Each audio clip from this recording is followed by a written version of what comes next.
আসসালামু আলাইকুম, বিসমিল্লাহির রহমানির রহিম। সবাইকে স্বাগতম আমার চ্যানেলে। এখন ঘড়িতে পারে সকাল 7টা বাজে। দেখো কতটা কুয়াশা। ভাবি চলে এসেছে, দরজাটাকে খুলেছি, দেখি বাইরে অনেক কুয়াশা। একটু দাঁড়িয়ে ভিডিও করলাম। আর সকাল দিকে তো একটু শীত লাগতেছে। এখন সকালে নাস্তা রান্না করব না, আর একটু পরে করব। আবারও কম্বলের নিচে চলে যাই, একটু ভিডিও করলাম। ভাবি আসাতে দরজাটা খোলার পরে দেখার পরে একটু ভিডিও করে তোমাদের সাথে শেয়ার করলাম বাইরে আজকে কতটা কুয়াশা। আর আমি ঢাকা থেকে গতকালকে চলে এসেছি। আমার বড় মেয়ে সাবার শরীরটা বেশি ভালো না, শরীরটা অনেকটাই খারাপ। এই জন্য গতকালকে আমি চলে আসার পর আর গতকালকের কোনো ভিডিওই করি নাই।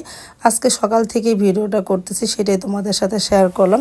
আর আগে থেকে আমার গলাটা একটু ভালো হয়েছে, ঠান্ডাটা একটু কমেছে, কিন্তু গলাটা আগে থেকে একটু ভালো হয়েছে। ইনশাল্লাহ সামনে আরও ভালো হয়ে যাবে গলাটা। আর আমার মেয়ের জন্য সবাই দোয়া করো, আমার মেয়ে অনেকটাই অসুস্থ।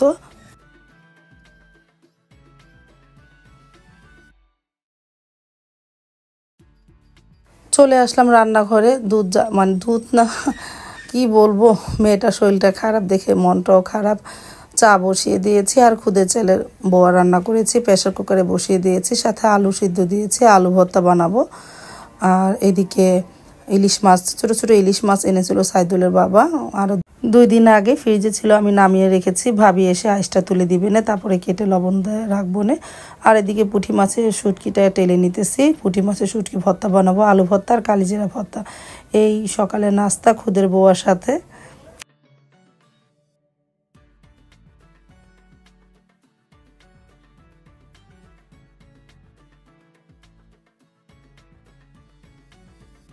তারপর তো সকালে নাস্তাটা বানানো হয়ে গেল। আলু ভর্তা, শুটকি ভর্তা, কালিজিরা ভর্তা আর খুদের চালের বউয়া।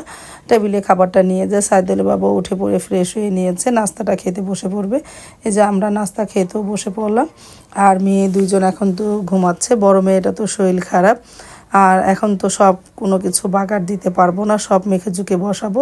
কি হয়েছে আমার কথাগুলো শুনলেই তোমরা বুঝতে পারবা আমার মেয়ের কি হয়েছে। আমি আর বলবো না, 7 দিন না গেলে আমি বলবো না আমার মেয়ের কি হয়েছে।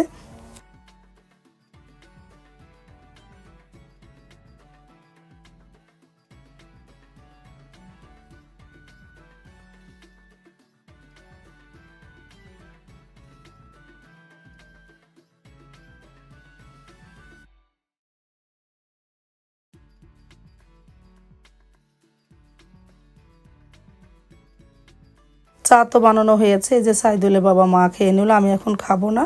ঘরগুলো একটু গোছায়, গতকালকে তো এসেছি, ঘরগুলো গোছানো হয় না।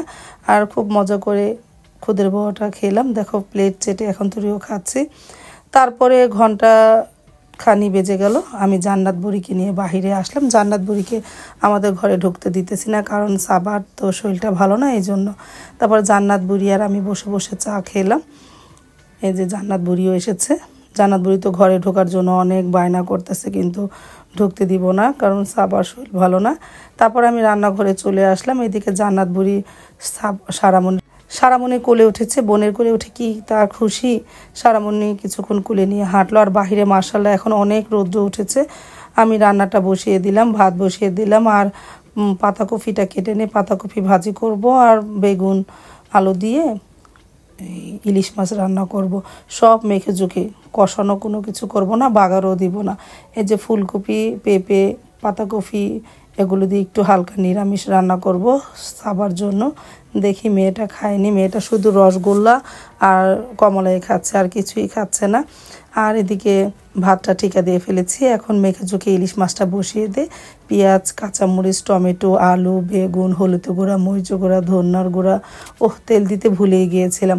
এখন একটু তেল দিয়ে নে, তেল দিয়ে ভালোভাবে মেখে নে। মেখে অল্প একটু পানি দিয়ে চুলায় বসিয়ে দিয়ে মাখা ঝোঁকা তরকারি ইলিশ মাছের। আর পাতাকপিটা আমি একটু ভাপে সিদ্ধ করে নিয়েছি। সিদ্ধ হওয়ার পর আমি এর মধ্যে একটু তেল দিয়ে দিয়েছি, বাগার দিব না, তেল দিয়ে তারপর একটা ডিম দিয়ে ভাজিটা নামিয়ে ফেলবো। একটু ভালোভাবে মেখে নিতেছি ইলিশ মাছটা।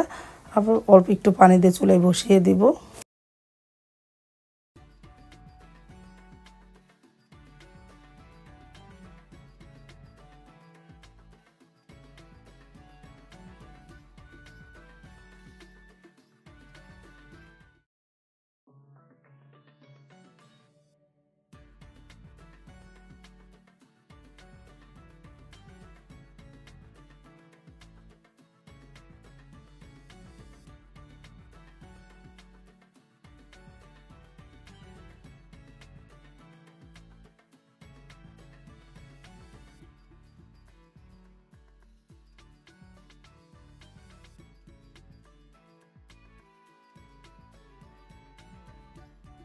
এই যে পাতাকপিটা সিদ্ধ হয়ে গেছে, এর মধ্যে তেল দিয়ে দিয়েছি।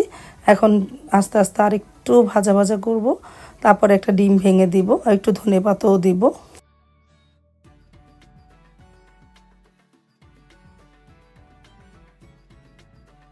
এই যে পাতাকপি ভাজিটা প্রায় হয়ে গেছে, আমি এখনই নামিয়ে ফেলবো।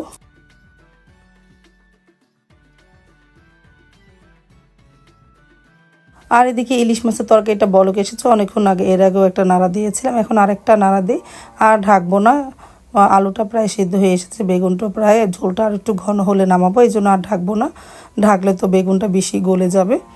তারপর তো দুপুরে রান্নাটা কমপ্লিট হয়ে গেছে, এখন নিরামিষটা বসাবো। আমি একটু মুগ ডাল, হলুদ গুঁড়া, মরিচ গুঁড়া, ধনিয়ার গুঁড়া, তারপর একটু আদা রসুন পেঁয়াজ কাঁচামরিচ দিয়েছি, একটু পানি দিয়ে চুলায় বসিয়ে দিই। আর বাগার দেবো না, সব কিছু মেখে চুকে নিরামিষটা রান্না করি প্রেশার কুকারে, তাহলে তাড়াতাড়ি সব সিদ্ধ হয়ে যাবে। তারপরে এই যে বেগুনের ঝোল হয়ে বেগুনে বলে ইলিশ মাছের ঝোল, বেগুন আলু দিয়ে পাতাকপি ভাজি আর ভাত, এই দুপুরের মেনু। খাবারটা টেবিলে নিয়ে যায়। সাইদুলের বাবা তো নামাজে গেছে, আসলে আমরা সবাই খেয়ে নিব একসাথে। আর এদিকে নিরামিষটাও হয়ে গেছে। আমি ঢাকনাটা খুলে একটু হালকা নাড়া দিয়ে আরেকটু ঝোলটা ঘন করি, তারপরে জালটা নিভিয়ে দিব না। আর এদিকে আমরা দুপুরে খাবারটা খেতেও বসে পড়লাম, মা, আমি, সাইদুলের বাবা।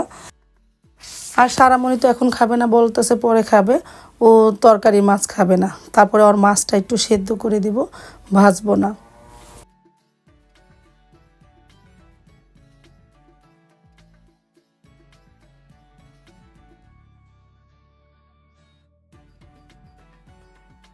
নিয়ে নিলাম ইলিশ মাছের ঝোল বেগুন আলু দিয়ে, সাথে একটু জলপাই আচারও নিয়েছি। ভালোই লাগে বেগুনের তরকারিতে জলপাই আচার দিয়ে খেতে, ভালোই লাগে। ইলিশ মাছটা মাশাল্লাহ, মাশাল্লাহ না আলহামদুলিল্লাহ ঘ্রাণে ছিল।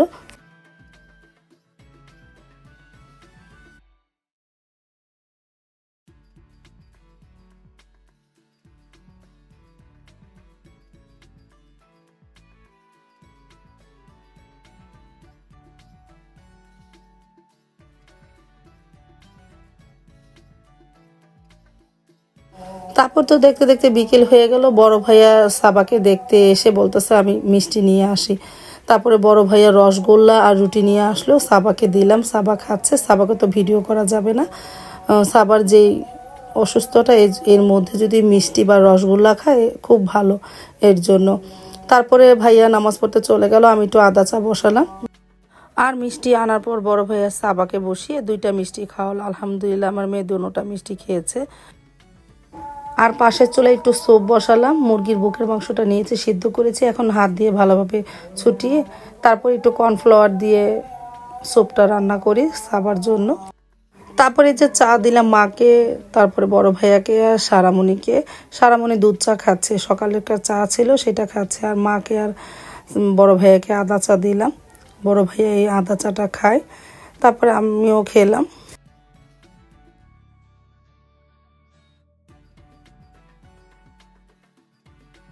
তারপর আমি পাশের রুমে এসে এই যে রং চাটা মানে আদা চাটা খেয়ে নিলাম। আলহামদুলিল্লাহ ভালোই হয়েছিল। আর আমার মেয়ে সাবার জন্য সবাই দোয়া করো যেন তাড়াতাড়ি সুস্থ হয়ে যায়, আমিন।